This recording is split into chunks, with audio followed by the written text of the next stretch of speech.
The first time Empress Callistra summoned me across 300 miles, I landed face first on the polished floor beside her throne.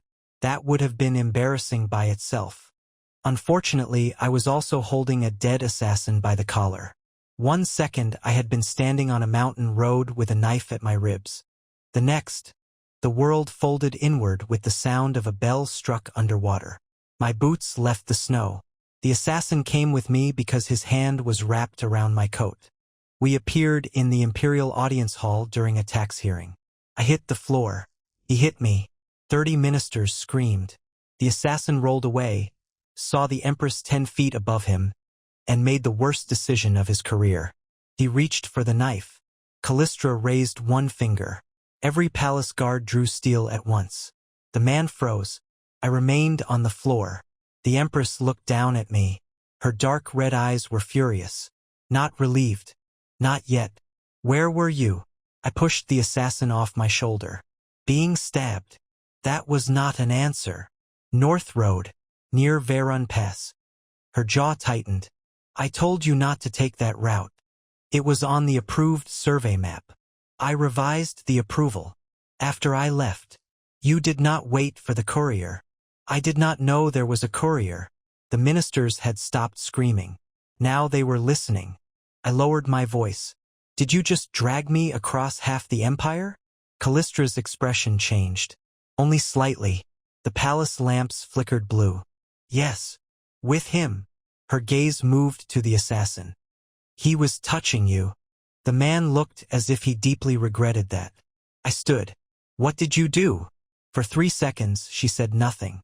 Then the Empress of Varain, ruler of 11 provinces, commander of 3 armies, and woman feared enough that foreign kings wrote softer letters when addressing her, answered like someone admitting to moving a chair. I missed you. That was how I learned genuine grief had become a teleportation system. My name is Orion Valek.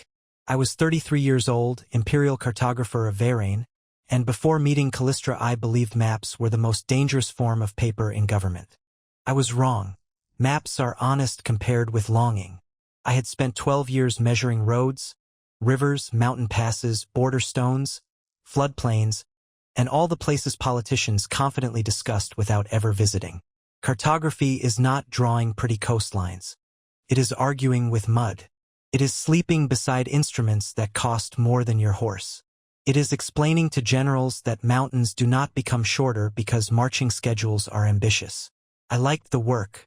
Maps do not care who your father was. A river flows where it flows. A road goes where feet make it. Distance is rude but consistent. People are harder. Callistra Valar became empress at 26 after her father died, and both older brothers failed to survive the same succession year. One died in battle. One died from fever. The court called it a tragic consolidation. I called it suspiciously convenient for everyone who later received promotions. Callistra never spoke about that year. Nobody asked. She had already been called the Red Empress before taking the throne. Not because she was cruel. Because her family's magic colored every active spell crimson. Varain's rulers inherited ceremonial magic tied to the capital. Wards, oaths, coronation rites. Nothing dramatic by imperial standards. Callistra inherited something else. A grief rite, old, private, removed from official records. I did not know that when we met. At the time, I was a junior map clerk carrying a tube of river surveys through the palace. She was crown princess then, 23, standing alone in the gallery outside the war council. I knew who she was. Everyone knew. Long black hair braided with gold thread. Dark red eyes. Tall. Still. A black military-style dress with crimson embroidery.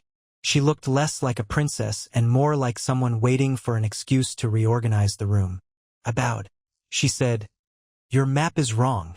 I looked at the tube in my hand. Which one? The Sarn River crossing. I had spent 2 months measuring that crossing. It is not. Her eyes narrowed. I should have apologized. Instead, I opened the map on the floor. She crouched beside it. That surprised me more than anything. Royalty usually points from standing height. I showed her the old military line.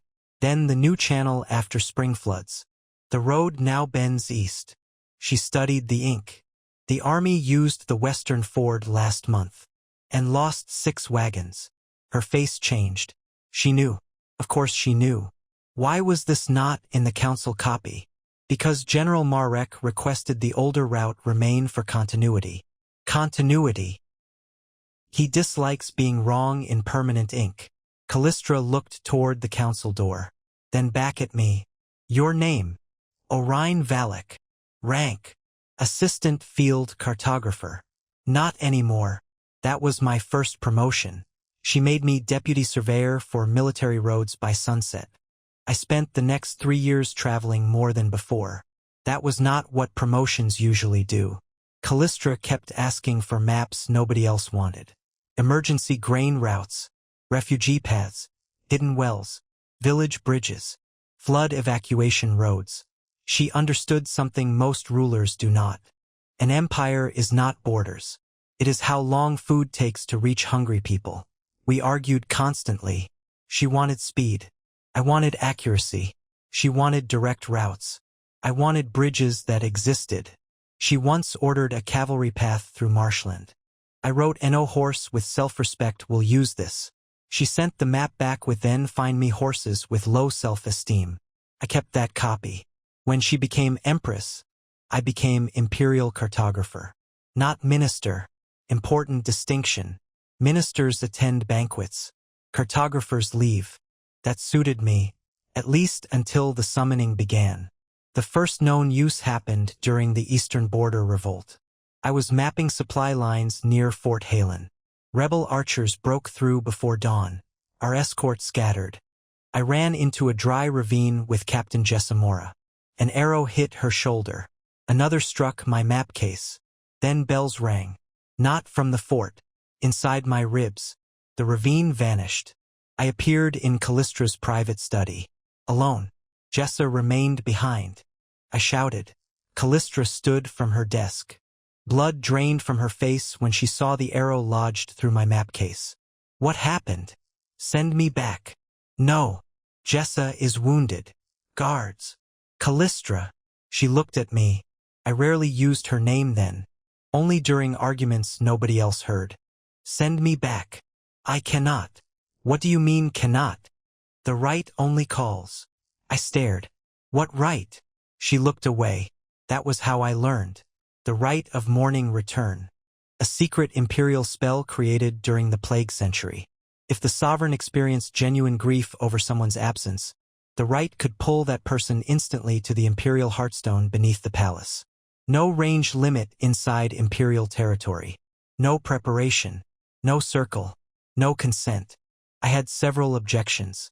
The first was still bleeding in a ravine. We sent riders. Jessa survived. Barely.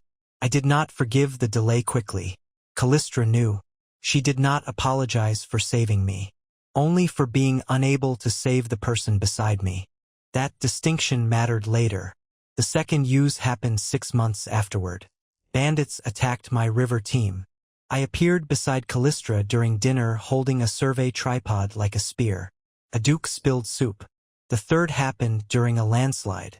Useful. The fourth happened while I was sleeping peacefully at an inn 60 miles away. Less useful. I arrived barefoot beside her bed at 2 in the morning. Callistra sat upright. I hit the carpet. We stared at each other. I said, "What happened?" She looked confused. "Nothing. You summoned me." "I did not mean to." "How do you accidentally tear someone across 60 miles? Her eyes lowered. "I woke from a dream." "What dream?" Silence. I understood. Not danger. Absence. She had dreamed I did not return. The grief was enough. That was the first time I became afraid of the right. Not because it could save me. Because it did not know the difference between danger and missing someone. We tried rules. Callistra loved rules when they applied to governments. Less when they applied to her. Rule 1. No deliberate summoning unless there was credible threat to my life. She agreed. Rule 2. Dreams did not count. She said dreams were involuntary. I said so was being teleported without trousers. She agreed more reluctantly.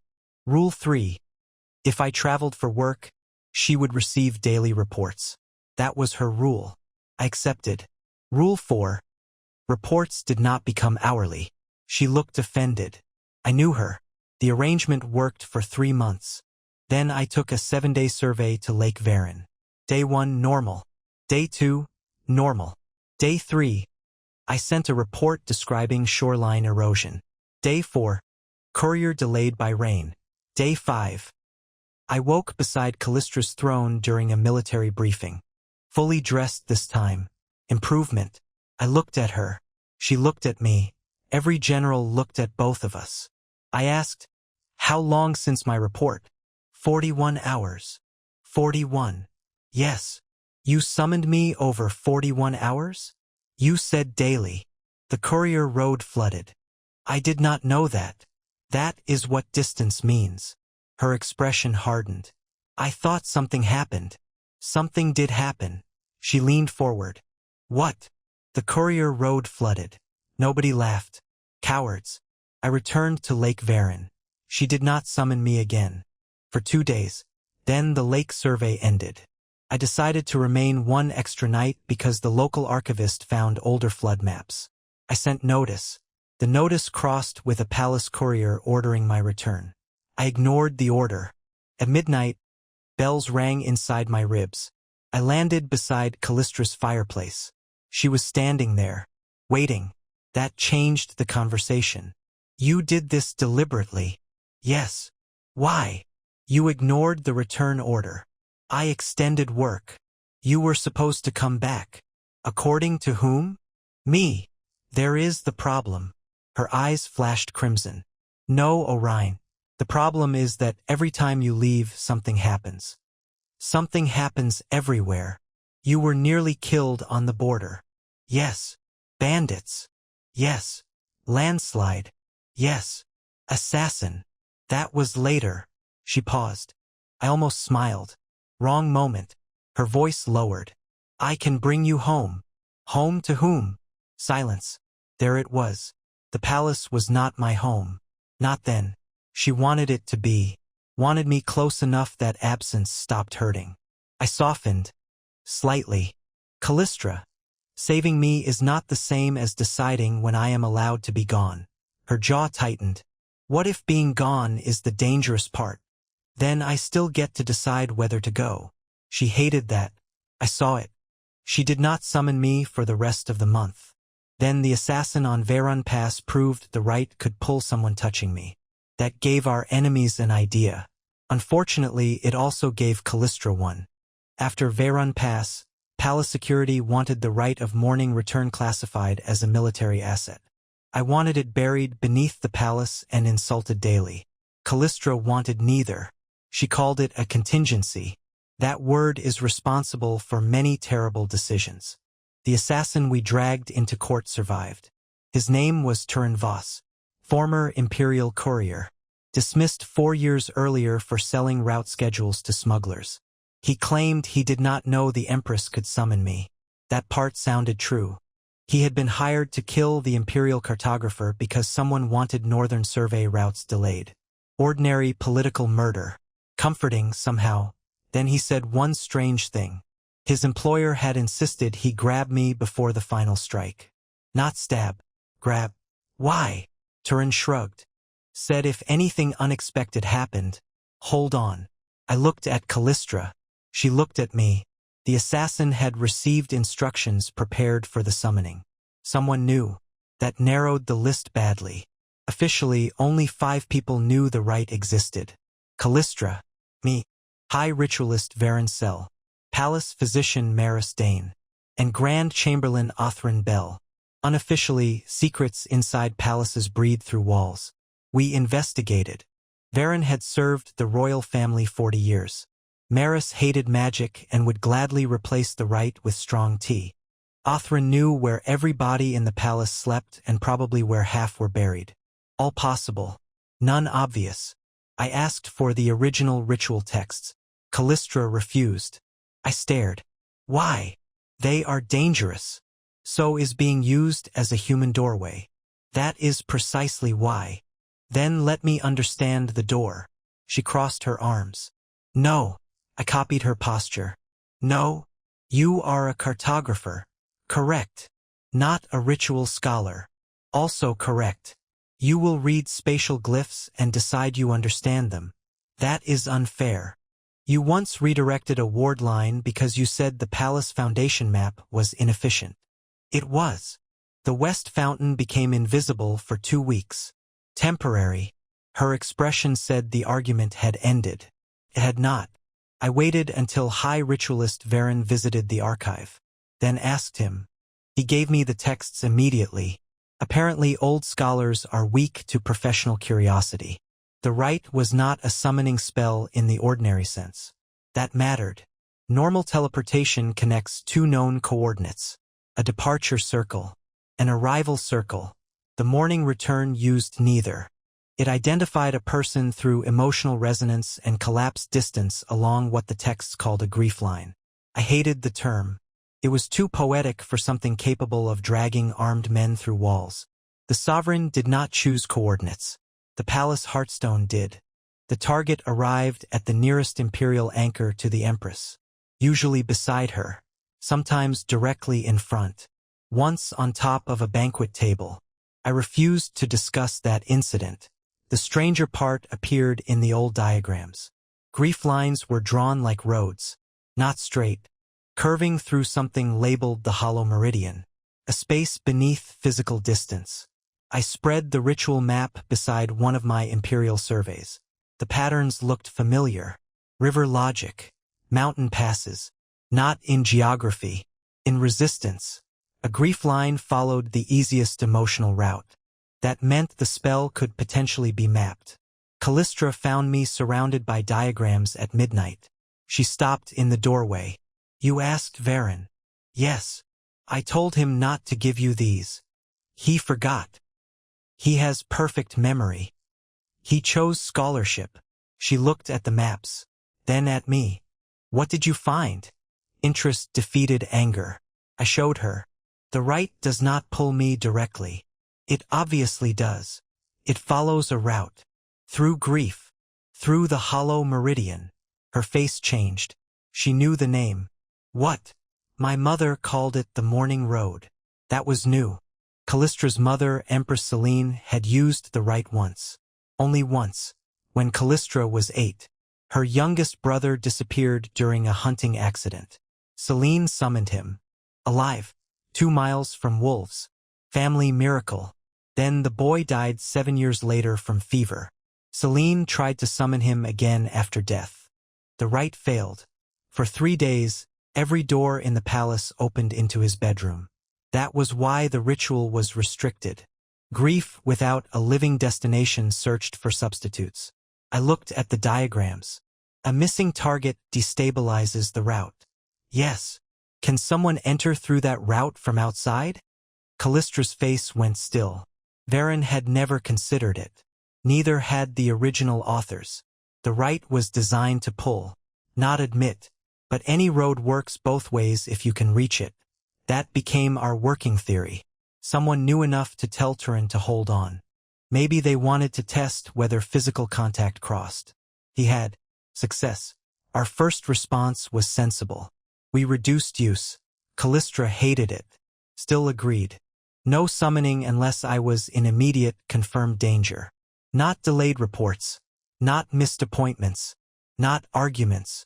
Not absence. She signed the rule herself. I framed a copy. Then I resigned. Not from the Empire. From permanent palace assignment. I wanted the new title of roving imperial surveyor. Same authority. More travel. Fewer court meetings. Callistra read my request in complete silence. The candle beside her went out. Not magical, perhaps. I did not ask. You want to leave the capital. For work. Permanently. Frequently. That is worse. How? Permanent absence becomes predictable. Frequent absence keeps surprising you? Yes. I appreciated the honesty. She placed the paper down. No. Saturday, that was not a request for permission. You serve the crown. I serve the survey office. The survey office serves the crown. The crown cannot deny resignation from a civil post without cause. I have cause. Which is? She stared. I waited. Finally, operational continuity. I laughed. She looked insulted. You want me close? Yes. Say that instead of becoming a ministry. Her fingers tightened. I want you close. Better. Still not decisive. I am going. Her eyes flashed. To where? Western provinces first. How long? 3 months. The silence became impressive. Then she said, No. I stood. We covered this. I heard you. Good. I reject the premise. Callistra. 3 months is not travel. It is abandonment with luggage. I should not have smiled. I did. She saw. That made everything worse. My resignation was approved by the Civil Service Council 2 days later. Callistra did not interfere. I was proud of her. Prematurely. I left the capital on a Monday. Reached Stonecross Tuesday. Mapped 2 collapsed bridges Wednesday. On Thursday, a woman in the village bakery asked if I was married. On Friday morning, I appeared beside Callistra's throne, holding half a pastry. I stared at her. She stared at the pastry. I said nothing. She looked away first. Do not. I held up the pastry. You summoned me over a baker. I did not know about the baker. How could you possibly? Then I stopped.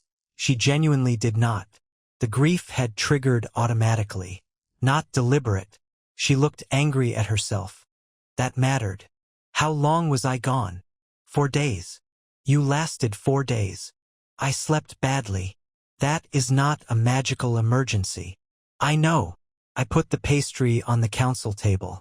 A minister stared at it. Send me back. I cannot. Of course. I took a carriage. For days west. Again. The second attempt lasted 9 days. The third lasted 11. We began treating it like exposure training for imperial attachment. Callistra hated the phrase. I used it constantly. She learned coping methods. Letters. Scheduled mirror calls. A small map on her desk where she marked my route. I objected to the tracking quality. She argued cartographers cannot complain about maps. Fair. I traveled farther. 20 days. Then 30. The summoning frequency decreased. Good. Our relationship became stranger. Letters started formal. Report. Southern Ford unsafe after rain. Replies became less formal. I know. Stop standing in floodwater. Then. The new road reduces travel by 6 hours. Good. Then. The innkeeper's daughter asked whether the Empress is beautiful. Why was that in a survey report? Unclear. Callistra replied. What did you say? That correspondence should have embarrassed both of us. It did not. By the end of the first Western survey, I had been gone 43 days without forced return. Record. Then I entered the town of Marrowfen. Everything changed. Marrowfen did not appear on current maps. It should have. 2,000 residents. Old Stone Road. River Dock. No reason for omission. I checked imperial records. The town existed 30 years earlier. Then vanished from surveys. Not destroyed. Ignored. That made me curious. Curiosity has nearly killed me more often than politics. The local mayor showed me an abandoned shrine beneath the hill. Imperial crest. Very old.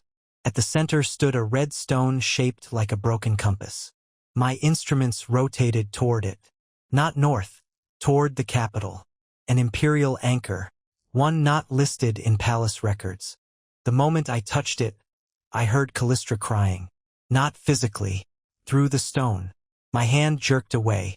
Then a man behind me said, So you are the road. I turned. He wore gray traveling robes. No weapon. Silver hair at the temples. Thin smile. I did not know him. He knew me.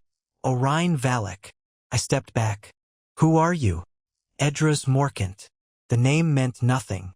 Then, former keeper of imperial rights. That meant something. Varen had mentioned a predecessor dismissed before Callistra's coronation. Edras Morkant. Banished for unauthorized experiments with dynastic magic. He looked at the red anchor. I wondered when she would start using morning return on someone living often enough to wear a path. My stomach tightened. Wear a path. Every summoning leaves a groove. He smiled. Yours is becoming a road. There it was. The enemy. Not hiding. Not yet. I asked why Merofen disappeared from maps. Because some roads are easier to use when nobody visits. He touched the broken compass stone. The shrine doors slammed. I reached for my knife. Edras laughed. I do not want to kill you. Comforting. I need you missed. Much worse. He struck the anchor. The world turned red. My chest filled with grief that was not mine. Callistra's. Sudden. Artificial. Overwhelming. I heard bells beneath my ribs. Then Edras grabbed my shoulder. Exactly like the assassin. Tell your Empress, he whispered. I found the return route. The shrine vanished. We appeared in the imperial throne room.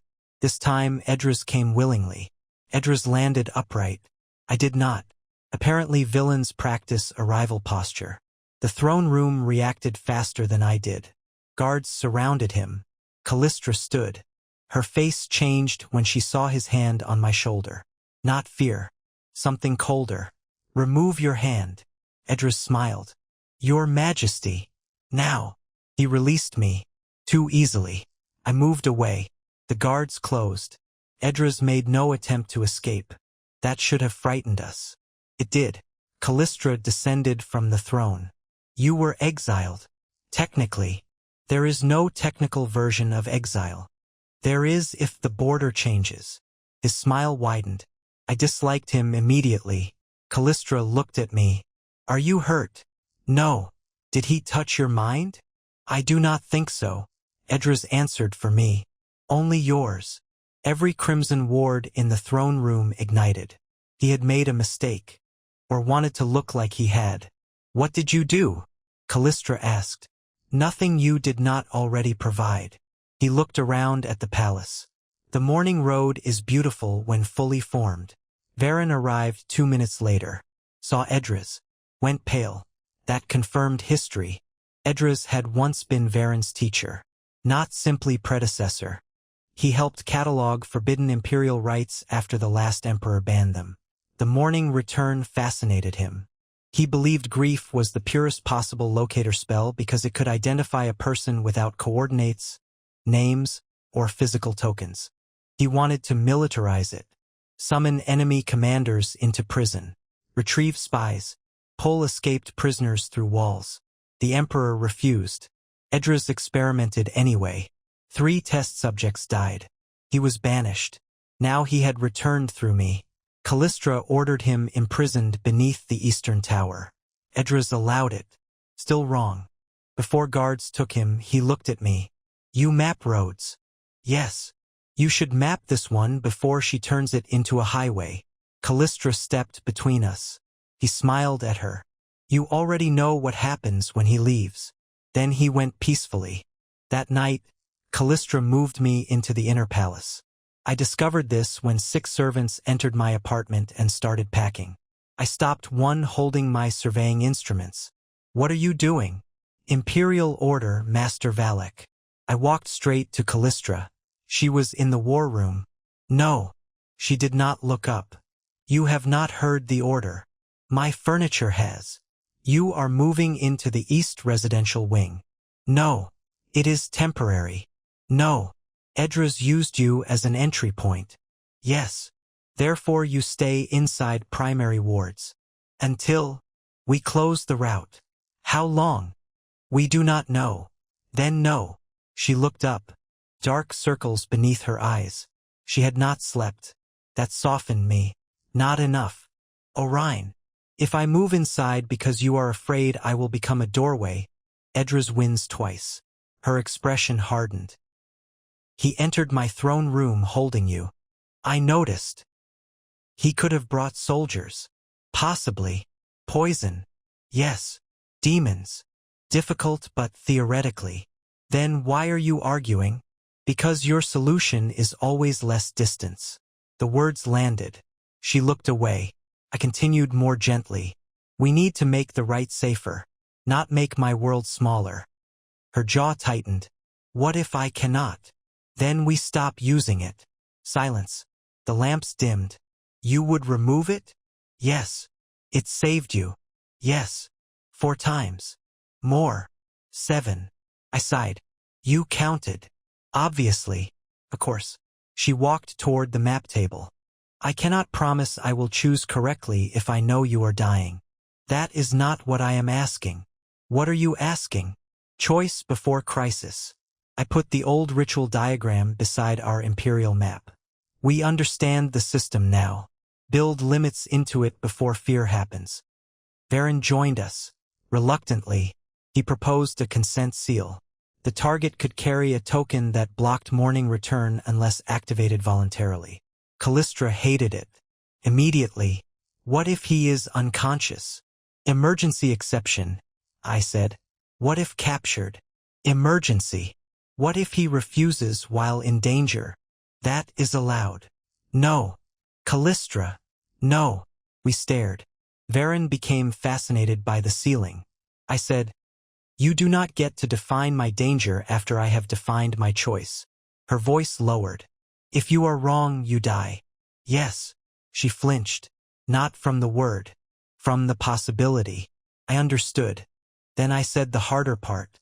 If you are always allowed to override me because death exists, consent becomes decoration. She closed her eyes. Long silence. Then, emergency only when you cannot answer. Good. We created the seal. A black compass medallion. When closed, morning return could not pull me unless my consciousness dropped below a threshold. When opened, I could permit return. Callistra held it before giving it to me. She looked like she hated the object. Then she placed it in my palm. Do not use this to prove a point. I do not intend to die educationally. Good. That should have solved the problem. Edras escaped the next morning. Of course, the Eastern Tower cell remained locked. Guards remembered watching him all night. Inside, the bed contained a folded gray robe. No man. On the wall, written in ash. Grief does not need a door if it can become the key. Varen swore. I had never heard him swear. Concerning. We inspected the cell. No teleportation residue. No broken wards. Then I noticed the floor plan was wrong. One wall sat 3 feet farther east than the tower exterior allowed. Cartographer instinct. I measured. The cell interior was larger than the outside geometry. Not by illusion. By overlap. Edras had folded a segment of the hollow meridian into the room. A tiny road. He had escaped through grief space without needing the Empress. That meant his Marofan anchor had done more than test transport. He had learned how to enter the meridian physically. Our enemy could now move through a network we did not understand. So we mapped it. Not the Empire. The grief beneath it. For 2 weeks, Varen and I studied old imperial anchors. Marofan was one of 13 forgotten sites, each built during the Plague Century. Shrines, fortresses, hospitals, places where rulers experienced mass loss. Every site touched the hollow meridian. Callistra wanted all destroyed. I said no. Destroying unknown roads is how landslides happen. We surveyed. At each anchor, the compass medallion reacted. Not toward north, toward emotional pressure. I began drawing lines. The meridian formed a second map beneath Varen. Strange. Not geographic. A battlefield connected directly to a palace nursery because one emperor lost a son in both places. A burned town connected to a wedding chapel because the same queen mourned people their years apart. Grief creates absurd roads. Human roads do too. By the 10th day, I found the pattern Edras was using. He was not traveling randomly. He was circling the capital. Each forgotten anchor connected closer to the Imperial Heartstone. A siege route, built from mourning. Callistra read my map. Her face went pale. How many steps? 3 anchors left. To the palace? To the Heartstone. What happens if he reaches it? Varen answered. He could redirect any active grief line. Callistra looked at me, meaning he could turn her summoning into his gate. Not merely ride along. Control destination. Control passengers. Potentially reverse it. pull people out of the palace. That changed security overnight. We sealed 10 anchors. 3 remained. 1 at Blackridge Battlefield. 1 beneath the abandoned Summer Palace.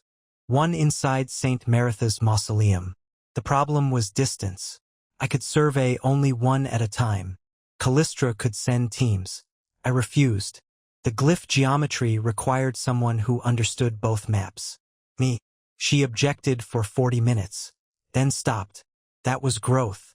We chose Blackridge first. I traveled with 20 guards. Excessive. I accepted 12. Marriage negotiation without marriage. The battlefield looked peaceful. Grass. Wildflowers. Old stone markers.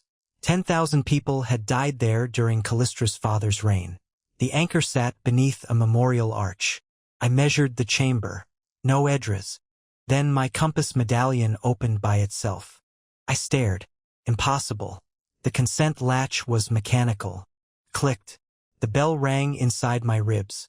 Callistra summoned me. No danger. No trigger. I arrived beside her throne. Again. She looked horrified. I did not call you. I held up the open compass. Then someone did. Every palace door slammed. Varen shouted from the ritual gallery. The Heartstone had activated without Callistra's command. Not grief. Imitation. Edras had learned to counterfeit the emotional signature. The right believed the Empress missed me. That was when I understood the real threat. He did not need to manipulate her feelings. He could manipulate the spell's idea of them.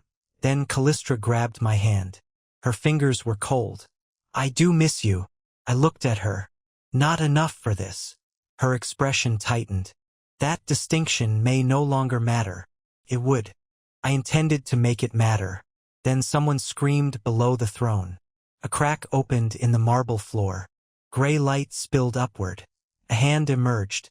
Then another. Then 20. Edras had found his doorway.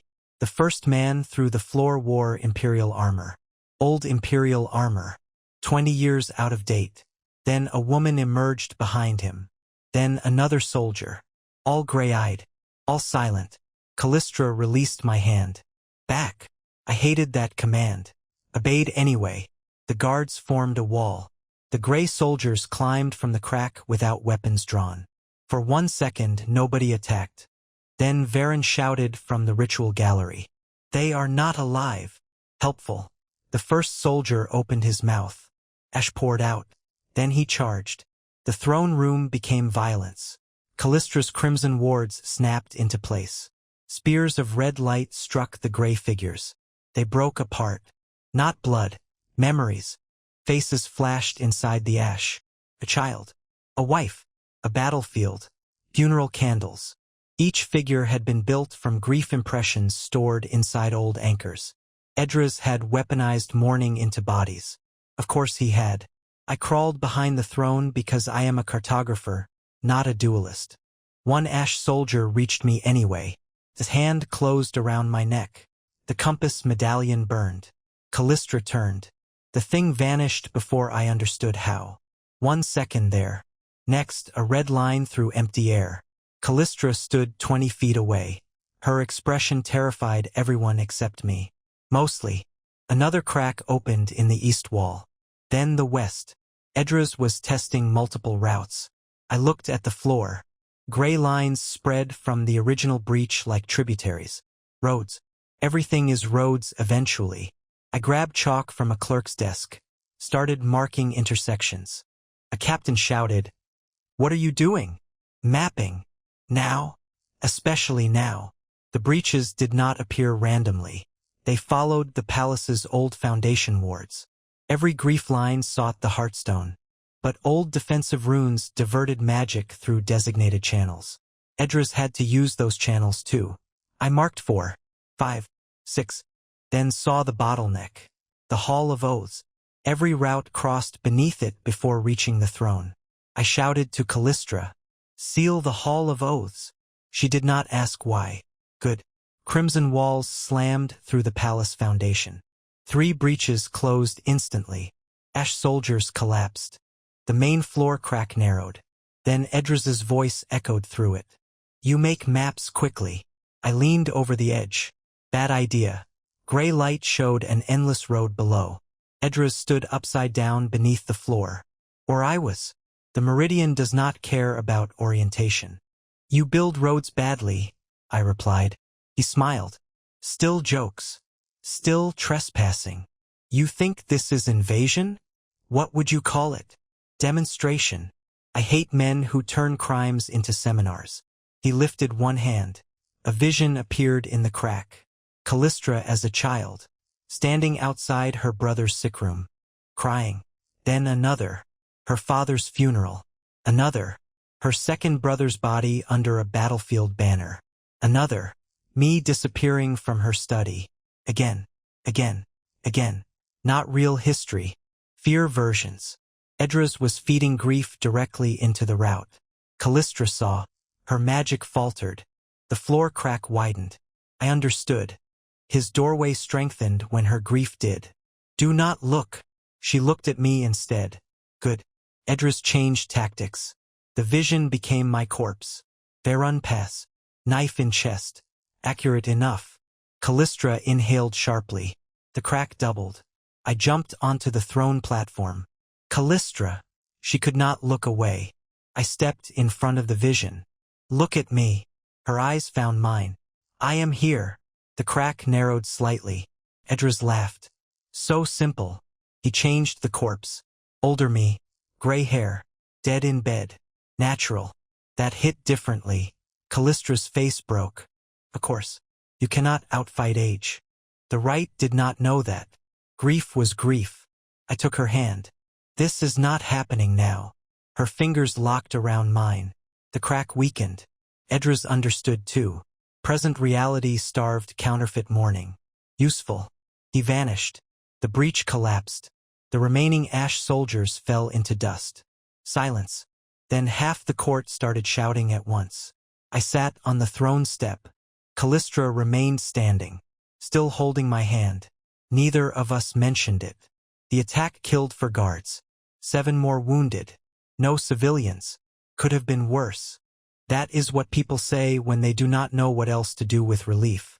Varen examined the ash. Each soldier had been formed from recorded grief inside old imperial memorials. Edras had spent years collecting emotional residue. Not random. Systematic. He did not want an army. He wanted keys. Different forms of Callistra's grief opened different meridian routes. Family grief touched dynastic wards. War grief touched military anchors. Personal grief touched me. That made my route the cleanest. I was living. Known. Emotionally active. Frequently absent. Perfect. I became furious. Not at Callistra. At Edras. That was new. He had reduced her attachment to an infrastructure problem. I understood why she hated my maps sometimes. The Imperial Council demanded the morning return be destroyed. Callistra agreed immediately. I did not. Everyone stared at me, including her. Why? Because Edras already knows the meridian. So, if we destroy our access, he keeps his. Varen nodded reluctantly. We would blind ourselves. Callistra looked at the damaged floor. I do not care. I did. We need to change it. No. Her voice had that final quality. I recognized it. Fear wearing authority. Callistra. No more experiments with your life. It is already attached to my life. Then I will detach it. How? She looked at Varen. Bind the heartstone to me alone. Varen went pale. I understood why 1 second later. If the heartstone recognized only Callistra, then morning return could no longer target me as an independent route. Instead, any summoning would have to pull me into her physical presence. Closer. Always. No remote anchors. No redirected arrival. Safer against Edras. Also permanently tethered to her. I stared.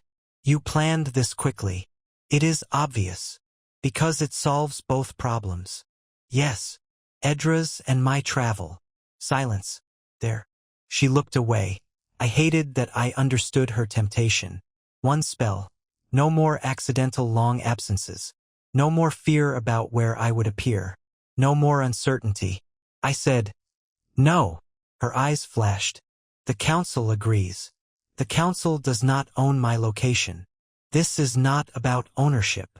It becomes ownership the moment my body is magically required to answer your grief. I already answer your grief. That stopped the room.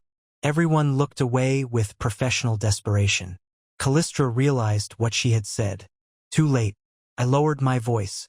That is exactly what we have to fix. She walked out. Not regal. Angry. I let her. Then followed 5 minutes later. Not immediately. Growth goes both ways. I found her in the private map gallery. My maps covered the walls. Every journey I had taken that year marked in red pins. I stopped. How long? She knew what I meant. Since Lake Varon. There were dozens. Stonecross, Marrowfen, Varon, Blackridge. Every road. Every overnight stop. Every delay. A visual record of my absence. I should have been angry. I was also sad. You stare at these? Sometimes. How often? She said nothing. Enough. I walked to the map. Removed one pin. Then another. Her hand snapped around my wrist. Do not. I looked at her. Why? I need to know. Where I was. Where you are. This map is old. I update it. From reports. Yes. What happens when there is no report? Her expression closed. There it was again. Uncertainty. I softened. Callistra. She looked at the red pins. I know this is unreasonable. Good beginning. I know you are not disappearing because you sleep in another town. Better. I know a delayed courier is not a funeral. Excellent. Then. But my body does not know. That was the most honest sentence she had ever given me. The right had trained her too. Every time grief pulled me back, fear received proof that calling me home worked. Every successful rescue reinforced the instinct. Danger. Grief. Return. Relief. A magical habit. We had been treating Callistra as if she were misusing a tool. The tool was also shaping her. I took down the old Varon pin. She let me. We mapped this too. What? Your triggers. She looked offended.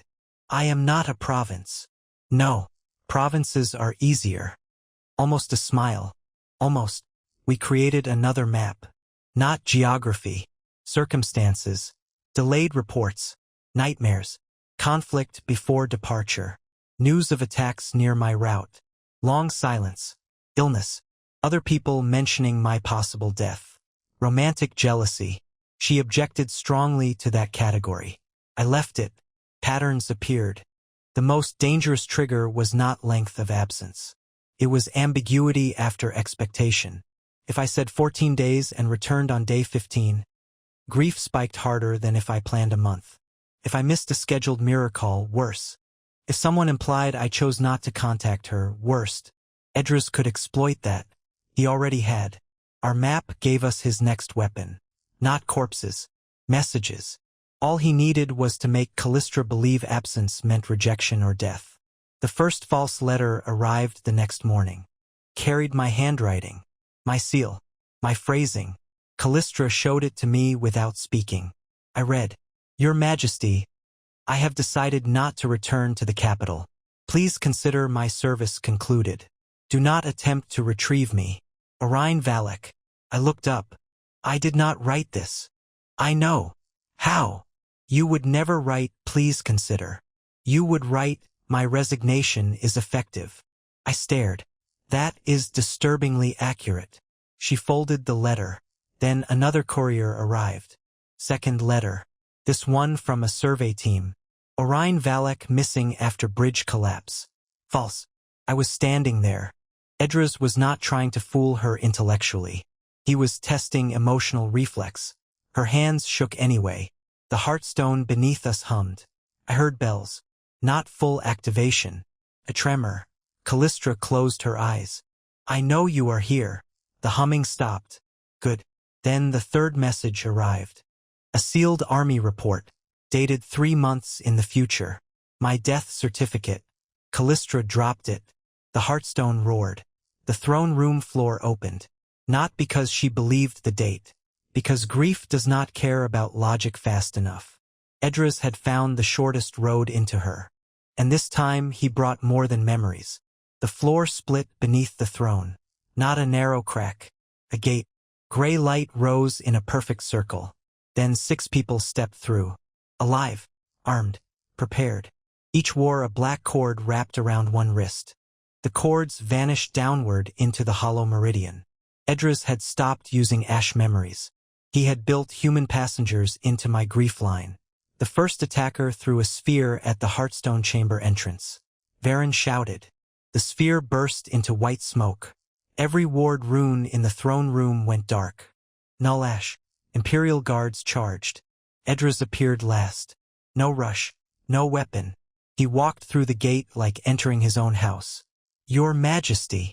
Callistra's face became completely still. I knew that expression. Extremely dangerous. Edras looked at me. Excellent. Still present. I stepped toward the map table. He smiled. Still mapping. Still losing. Am I? One attacker reached the ritual gallery.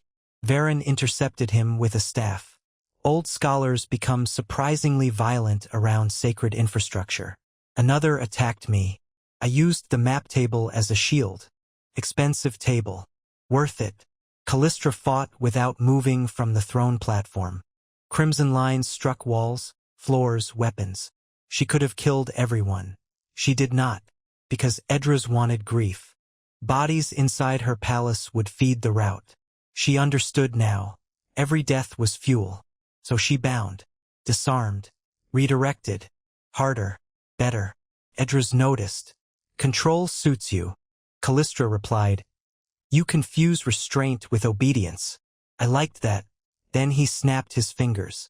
The black cords on his soldiers tightened. Every person vanished. Not back into the gate. Toward me.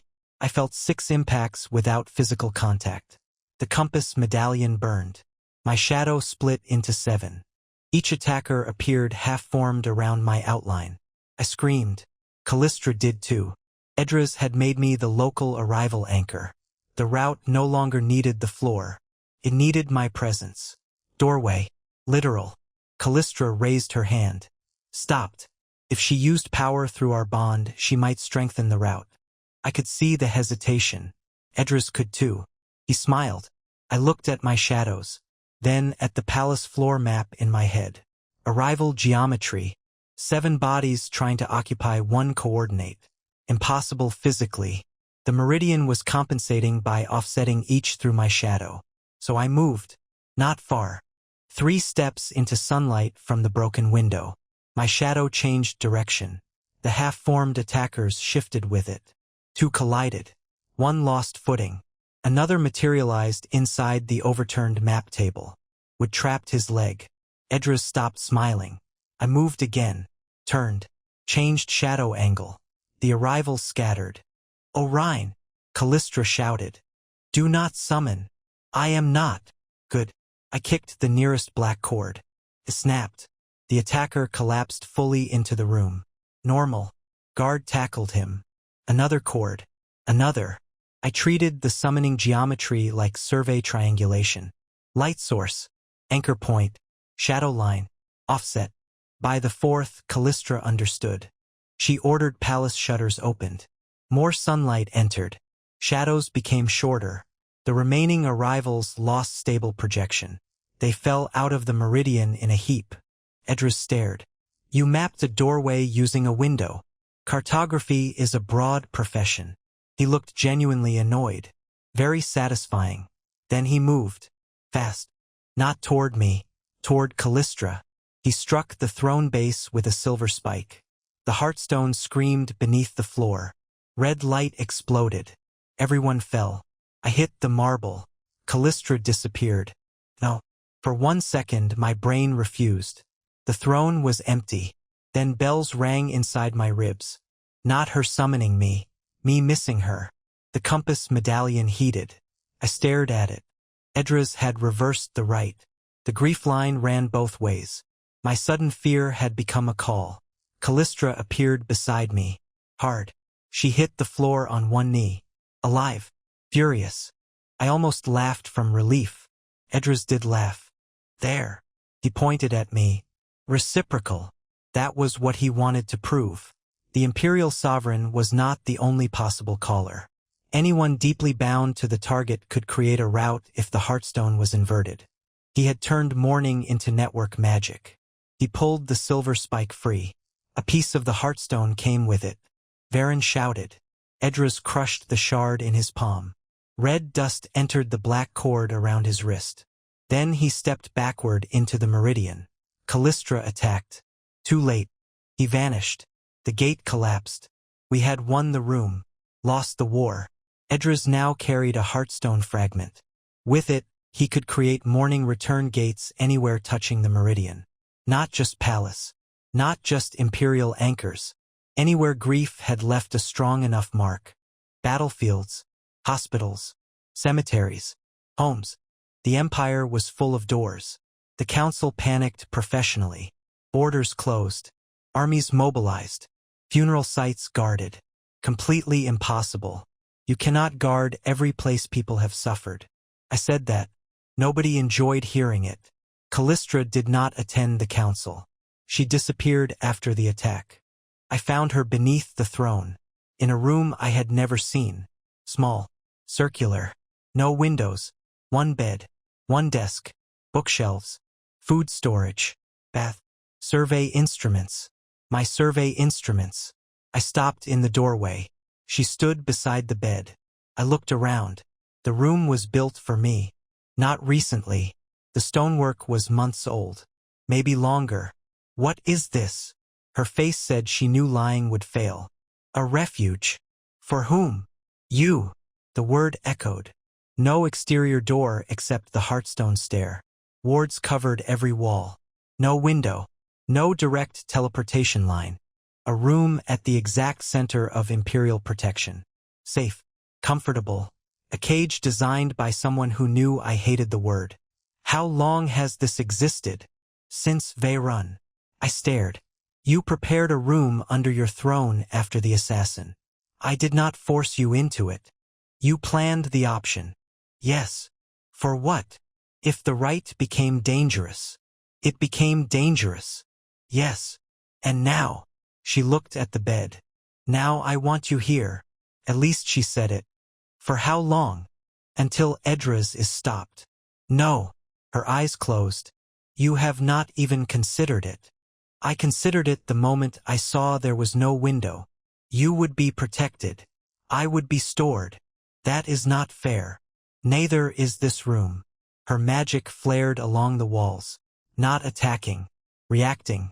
I watched 6 people crawl out of your shadow. I know. I watched you become a door. I know. He used your fear for me to pull me across space. I know. He can do it again. Yes. Then stay. No title. No command. Plea. That made refusal harder. Still necessary. I will stay tonight. Her eyes opened. Only tonight? Yes. That does not solve anything. It solves tonight. She hated the answer. I continued. Tomorrow we work.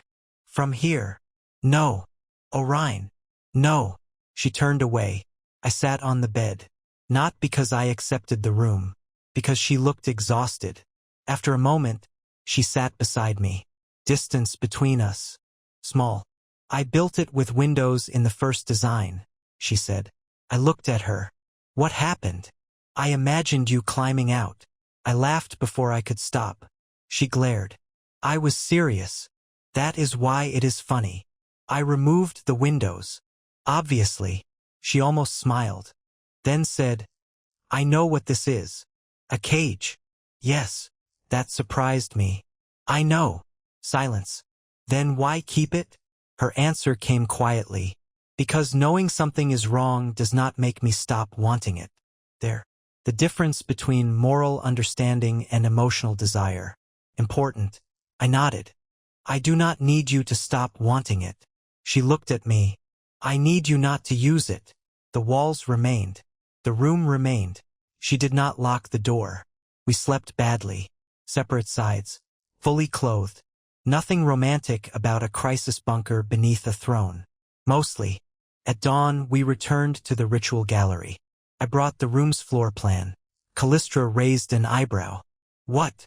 It is the safest place in the palace. Yes. Which makes it useful. How? Edras expects you to keep me there. She understood slowly, then hated the idea. No. My turn to smile. You have not heard it. I know your face. Fair. The room sat directly above the hearthstone. If I stayed there and then deliberately left the palace, the strongest possible grief line would form between Callistra and the empty refuge. A road Edras would expect to exploit. We could use it as a measured route. A trap. Callistra said no 17 times. Varen counted. I did not. The 18th became, explain, progress. We would let Edras believe fear had won. Move me into the refuge publicly. Leak that the imperial cartographer was confined for security. Then after 3 days, I would leave secretly through an old service tunnel. Travel to the final unsealed anchor at St. Maritha's mausoleum. The place Edras still needed. Callistra would remain in the palace. No contact. No reports. Enough absence to create grief. Controlled. Measured. Terrible. Then Edras would use the route. We would map his path from both ends. Varen could collapse the meridian around the hearthstone fragment. Callistra hated every piece. Your plan requires me to grieve deliberately. Yes. I cannot perform grief. No. So it only works if I truly believe something is wrong. Yes. Her face became cold. You want to deceive me. No. That mattered. You know I will be alive. Yes. You know the plan. Yes.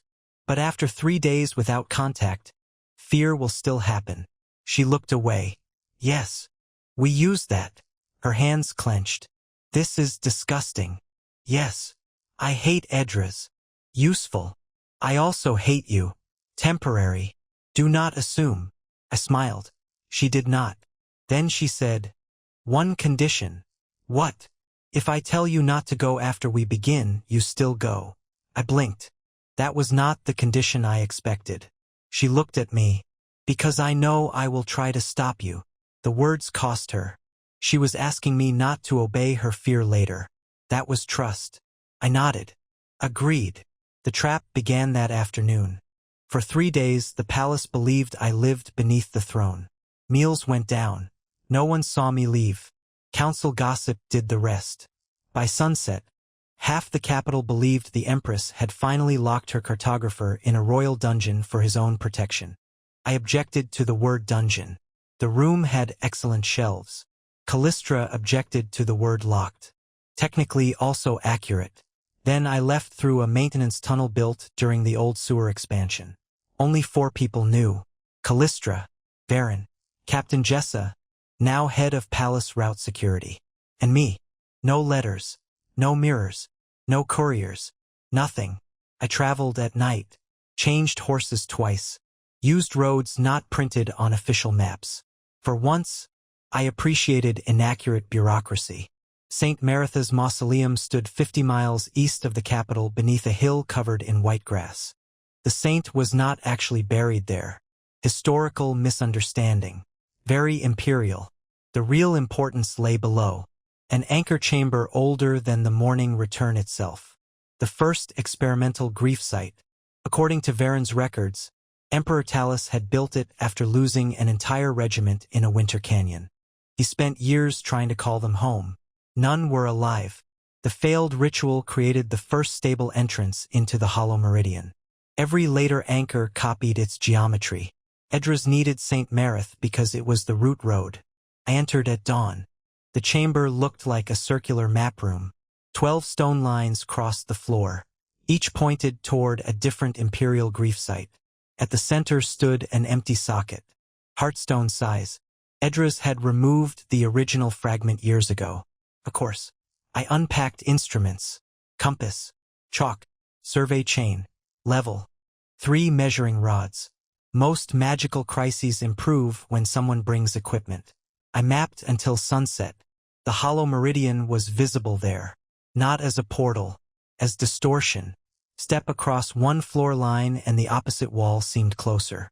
Stand between two and hear distant voices. Touch the capital line and feel warmth in the chest. Callistra.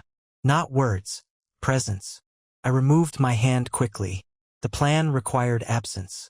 That night I slept badly. The mausoleum had excellent acoustics for regret. Day 2. I found Edris's modifications. Tiny symbols cut beneath the original floor lines.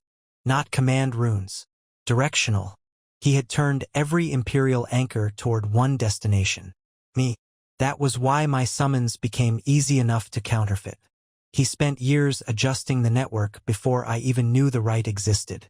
Varun Pass had not created my road. It revealed what he already prepared. I sat on the floor, angry, then more angry. Edris knew Callistra would eventually attach to someone.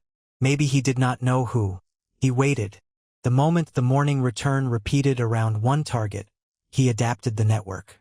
I was not selected by destiny. I was selected by frequency. That mattered. It meant we could undo it. I reversed one directional rune. The compass spun. A cold wind moved through the chamber. Good. I reversed a second, then stopped. Too much change without measuring could fold half the province into a wall. Cartography discourages enthusiasm. By midnight I had a new route. Not toward the throne. Toward the refuge beneath it. The cage. Perfect. A reinforced arrival chamber at the center of palace wards. Callistra would hate the irony. I enjoyed it. Day 3 began with blood on the mausoleum door. Not mine. A dead courier lay outside. Imperial uniform. I recognized him. One of Jess's route men. His hand held a letter. My stomach dropped. Edris. I checked pulse. Nothing. Real death. No illusion. The letter was addressed to Callistra. Not me. Inside. Your cartographer found the road. So did I. Beneath that, a strip of my torn coat. Covered in blood. Courier blood. Enough for implication. He wanted the message delivered. I looked toward the capital line. The floor hummed. Callistra had received another copy. Of course. Grief pressure flooded the anchor. Not full call. Building. I could feel her fighting it. Then Edris spoke behind me. She is improving. I turned. He stood inside the chamber with 8 black cords wrapped around his arm. No soldiers. Something worse. The cords extended into the meridian. Connected to distant people. Who? Guests. I drew my knife. He smiled. You remain optimistic about that weapon. It helps me think. Your Empress is currently holding back the strongest instinct she possesses because you asked her to. Yes. Cruel. Consent often disappoints tyrants. His smile thinned. I am not a tyrant. They never introduce themselves that way. Edris walked to the center. He saw my chalk lines, then paused. You altered the route. Good. He had not expected it. I said nothing. His eyes followed the new geometry. To the palace. Yes. Where? Guess. He laughed. Still think this is about entering one room. What is it about? Ending loss. There. His real motive. Edris had been 15 during the Plague Century's final resurgence. His mother died outside a quarantined city gate. His father inside. His younger sisters disappeared during evacuation. No bodies. No graves. Only absence. He spent his life studying the one imperial rite that could answer absence. Morning return. If the Empire can call anyone who is missed, he said, no soldier is ever abandoned. I listened. No child remains lost.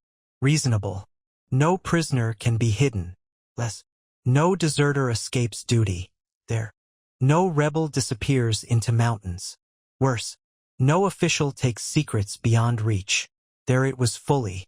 A world where absence itself became illegal. I looked at the black cords. Who are those connected to? 8 imperial governors. My stomach tightened. Why? Each is loved. That sounded obscene in his mouth. He had planted anchor cords on powerful officials throughout the empire. Family grief. Spousal grief. Children. If he controlled the Heartstone, he could summon any of them anywhere. A government where no one could leave, no one could hide, no one could resign, no one could defect. Perfect accountability. Perfect prison. He looked at me. You proved the route can become stable. I proved repeated use damages boundaries. Same discovery, different politics. The capital line brightened. Callistra's grief intensified. Edras smiled. She thinks you are bleeding. I am not. Bodies do not need facts to grieve. He understood her too well. I hated that. He lifted one black cord. It wrapped around my shadow. I moved. The cord followed. Again. Final calibration. The bell started inside my ribs. Louder. Callistra was losing control. I grabbed the compass medallion. Still closed. It began opening. Edras's heartstone fragment overrode the latch. I held it shut physically. Metal cut my palm. He watched. You cannot hold a door closed forever. No. I looked at the floor map. Only until I know where it goes. He frowned. I kicked the first measuring rod. It fell across a directional line. The chamber shifted. Edras staggered. I kicked the second. Another line intersected. The hollow meridian became visible. Gray roads layered across the chamber. Hundreds. I had spent 3 days mapping their angles. Edras had spent years using them. Difference. He knew destinations. I knew geometry. The capital grief line entered from northwest. The black cords entered south. My shadow route ran center. I moved to the crossing. Edras understood. Too late. You will collapse it. Not collapse. I snapped the survey chain between 2 iron rings. Triangulate. The grief line split. One branch toward the throne. One toward the refuge. The compass medallion opened. Bells exploded inside my body. Callistra called. For one terrible second, instinct told me to surrender. Home. Safety. Her. Then I remembered the plan. Consent had to become more than resistance. I rotated the medallion 90 degrees and pressed it against the new route mark I had carved into the floor. My choice, I said. The magic changed. Not red. Gold. Edras's face went blank. The morning return no longer pulled along the strongest grief. It followed the coordinate I gave it. The refuge. He lunged. His cord tightened around my shadow. Exactly what I wanted. The mausoleum vanished. I arrived in the room beneath the throne. Standing. Finally. Edras arrived upside down against the ceiling. Less graceful now. He hit the floor. 8 black cords followed. They struck the refuge wards. Stopped. No governors arrived. No soldiers. The room had no external meridian exits. That was why Callistra built it. A cage became a trap for the man who wanted every absence controlled. Varen sealed the doorway. Captain Jess's guards entered. Edras tried the black cords again. Nothing. He looked at me. You used her prison. Our room has good construction. The door opened behind the guards. Callistra stood there. I had never seen her look that angry. Or that relieved. Edras smiled weakly. Your Majesty. She walked toward him. I stepped between them. Alive. Her gaze moved to me. I raised my cut palm. Mostly. Her expression softened for half a second. Then hardened again. Alive. She agreed. Edras looked disappointed. He had expected execution. Callistra understood that too. Your grief will not feed another road today. That was better than killing him. He was arrested. This time, we did not put him inside a meridian-capable cell. We put him in a wooden house on an island in the palace lake. No memorials. No dynastic wards. No ritual stone. Extremely ordinary architecture. Varen was delighted. The 8 governors were found. Each carried hidden anchor cords planted through household gifts. We removed them, then searched hundreds of officials. Found 27 more. Edras's network had been closer to completion than anyone knew. The Royal Health Ministry had nothing to do with it. Different conspiracy. I mention that because empires produce enough problems without sharing villains. The trial lasted 6 weeks. Edras did not deny anything. He argued. Constantly. His supporters claimed the morning network would prevent kidnappings, desertion, political flight, lost armies, and missing children. All true. I testified against him. Not because the technology had no good use, because good uses do not erase dangerous power. A senator asked, if a child is kidnapped, should a grieving mother require consent to summon them? No. The chamber stirred. I continued, because a child is not legally capable of full consent. Another senator asked, what about a captured soldier? Emergency retrieval under defined military law. An adult who resigns public office? No. An accused traitor? Arrest through ordinary law. What if they flee? Then find them. He looked annoyed. Why preserve distance when magic can remove it? I answered with the only thing the story had taught me. Because the ability to leave is part of being free. Callistra sat behind the imperial screen. I could not see her face. I knew she heard. The council voted to preserve the Heartstone. Modify the right. No unilateral adult summoning except immediate unconscious emergency. No emotional counterfeit triggers. No passenger transfer through physical contact without separate consent. No statewide anchor network. Every use logged. Every target informed. Varen called the new framework ugly. I called it law. Then we faced the personal version. The revised ritual required both sides. The sovereign's genuine call. The target's active answer. 2 points making one route. Grief could open the possibility. Consent completed the map. Callistra stared at the new medallion. You can refuse. Yes. I dislike this. Yes. You are enjoying that. A little. She handed it to me, then kept holding one edge. I waited. She let go. Small moment. Large meaning. My roving surveyor appointment resumed. 3 months later. Callistra tried to delay it through budget review. Caught her. She claimed coincidence. The Treasury Secretary confessed in under 2 minutes. We argued. She apologized. Not gracefully. Still. I left for the southern marshes. Day 1. No summoning. Day 5. No summoning. Day 12 the medallion warmed. Not activated. Call pending. I looked at it. Then at the swamp around me. No danger. I opened the communication mirror. Callistra appeared. You called. I did not summon. Correct. I only initiated. Why? She looked away. Bad day. That was new. What happened? Parliament. Terrible condition. 3 ministers implied the Western Treaty will fail. Probably temporary. One suggested you should remain in the South permanently to manage border surveys. There it was. I smiled. She glared. I did not summon you. I am proud. Do not be condescending. Genuinely. That disarmed her slightly. We spoke 20 minutes. The medallion cooled.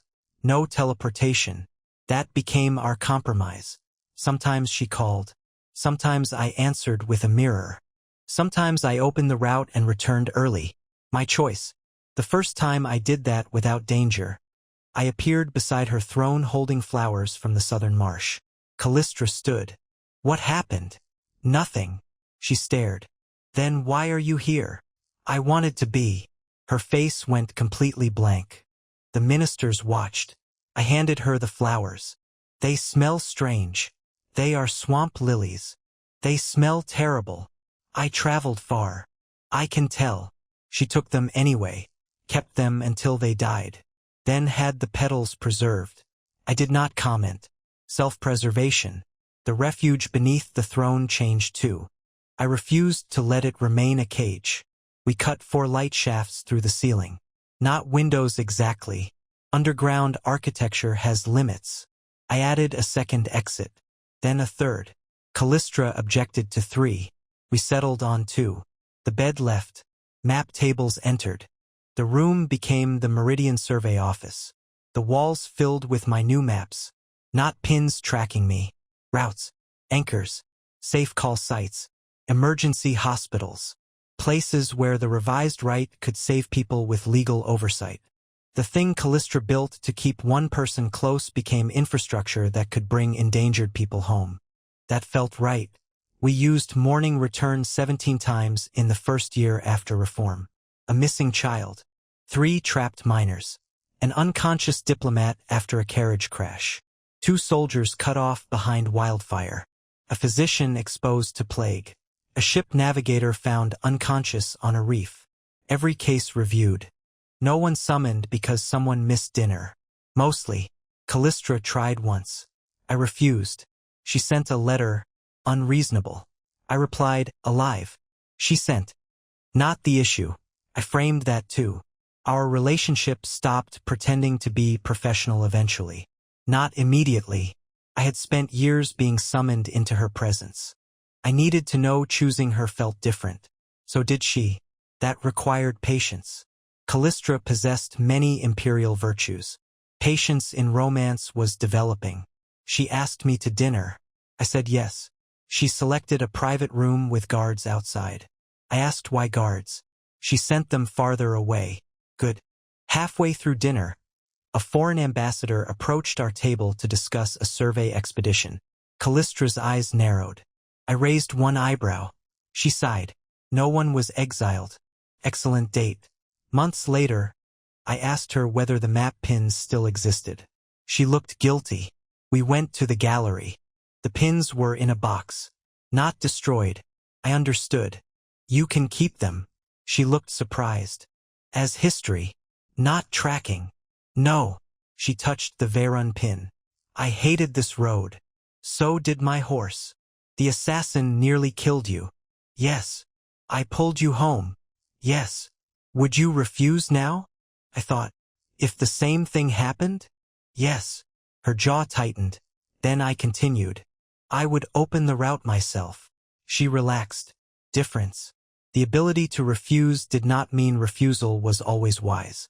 It meant rescue remained rescue because I could answer. A year after Edris's trial, Callistra asked me to stay at the palace through winter. Not ordered. Asked. I had no major surveys. I agreed. She looked suspicious. You are not going to extend a trip? I have no trip. You could invent one. I am a cartographer, not an adventurer. She stared. I corrected myself. Professionally, the distinction is weak. She sighed. I stayed. Not beneath the throne. In my own apartment. Most nights. Eventually, one night became different. Private matter. Maps do not require everything labeled. The following spring, Parliament asked whether the imperial cartographer's growing personal relationship with the Empress created conflicts of interest. Reasonable question. Callistra wanted to dissolve Parliament. Unreasonable answer. I attended the ethics hearing. Declared the relationship. Created recusal rules. Callistra called this humiliating. I called it cheaper than dissolving Parliament. She accepted. Reluctantly. Later that year she proposed. Empress style. A formal decree arrived on my desk. I returned it and signed. She came personally. What is wrong with it? It is a decree. Yes. You are proposing marriage by administrative order. It states voluntary acceptance. On page 4. Legally sufficient. No. Her eyes narrowed. I waited. She understood. Then, very slowly, the Empress of Veyron took the decree from my desk, tore it in half, and asked, Orion Valek, will you marry me? I considered asking for time, mostly for educational value. Her expression warned me against unnecessary pedagogy. I smiled. Yes. She exhaled. Then the heartstone beneath the palace activated. The medallion on my chest warmed. We both froze. I looked at her. You are standing 2 feet away. I know. You miss me while I am here? Her face became deeply offended by her own magic. Veyron later explained anticipation of future absence can trigger low-level grief response. Callistra banned him from explaining emotions for 1 week. The wedding occurred in the Imperial Map Gallery. My choice. No morning return used. No magical binding vows. The legal language included explicit freedom of travel. Callistra inserted a clause requiring reasonable itinerary notice. I accepted after reducing reasonable from every 6 hours to every 2 days. Marriage remains negotiation. The black compass medallion became part of my formal dress. Not as leash, as key. Mine. The palace jewelers offered to replace it with gold. I refused. Too symbolic. Years have passed. Callistra still hates when I travel. That did not vanish because we learned a lesson. People are not completed character arcs. She still asks when I will return. Still reads weather reports from my route. Still knows how many bridges lie between me and the capital. She occasionally sends guards I did not request. I send most back. She complains. We continue. The important part is she does not pull. Not without my answer. Last month I spent 8 days mapping the Northern Glacier Road. A storm delayed us. No mirror connection. No courier. Exactly the kind of silence that once would have dropped me beside the throne by breakfast. On the 6th night, the compass medallion became warm. Call pending. I was inside a tent. Safe. Cold. Tired. I could have ignored it. Instead, I opened the route slightly. Not enough to travel. Enough for voice. Callistra's words came through the metal. Are you alive? Yes. Pause. Are you lying? No. Are you injured? My pride. What happened? I fell into snow. A long silence. Then I heard her laugh. Rare. Worth the cold. She asked when I would return. 2 days if the pass opens. And if it does not? 3. I dislike 3. I know. The route remained open between us. No pull. No force. Just connection. Then she said, I miss you. Years ago, those words could have dragged my body across an empire. Now they were only words. That made them stronger. I answered, I miss you too. The medallion warmed. For 1 second, a path opened. I could see crimson light on the other side. Her throne room. Home. I looked at the storm. Then the map I still needed to finish. I closed the route. 2 days. Callistra sighed. 2 days. No spell overruled me. No grief turned into a chain. The road waited until I chose to walk it. And when I finally returned, I did not fall beside her throne. I entered through the front doors. Like a normal person. Mostly. Callistra crossed the entire hall before I reached the stairs. She stopped in front of me. For 1 second, imperial dignity fought personal relief. Relief won. She hugged me. The ministers pretended not to see. I held her. No ritual. No bell. No magic. Just arrival. For a cartographer, that is the difference that matters most. A road should tell you where you can go. It should never decide whether you are allowed to leave.